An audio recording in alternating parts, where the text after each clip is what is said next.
அம்மா, இன்னைக்கு நம்ம வீட்டில் என்ன சமையல்? இன்னைக்கு நேரமாக எழுந்திரிச்சிட்ட போல. எந்திரிச்சிட்டோம்ல. Okay, good girl.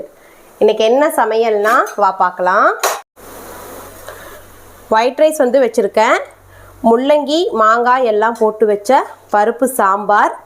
அந்த பருப்பு தண்ணியை இருத்து ரசம் வந்து வைப்பேன் இல்லையா, ரசம் வந்து வச்சுருக்கேன். தயிர், அப்பாவுக்கும் உனக்கும் மதியம் வந்து கொண்டுட்டு போகிறதுக்கு மோர் வந்து அடித்து வச்சுருக்கேன். கம்மங்கூழ் எல்லாமே தீந்துருச்சு, அது இன்றைக்கி நாள் ரோடு போயிட்டு தான் வாங்கிட்டு வரணும். பொரியலுக்கு வந்து பீட்ரூட் பொரியல் அப்பாவுக்கு போட்டாச்சு. பீட்ரூட் பொரியல்.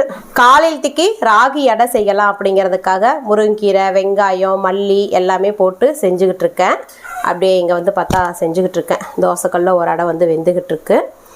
அடைக்கு தொட்டுக்கிட்டு சாப்பிட்றதுக்கு தேங்காய் சட்னி செஞ்சு தாளிச்சிட்டேன். எனக்கு அடைனா ரொம்ப பிடிக்கும், எனக்காகவே செஞ்சுருக்கீங்க போல.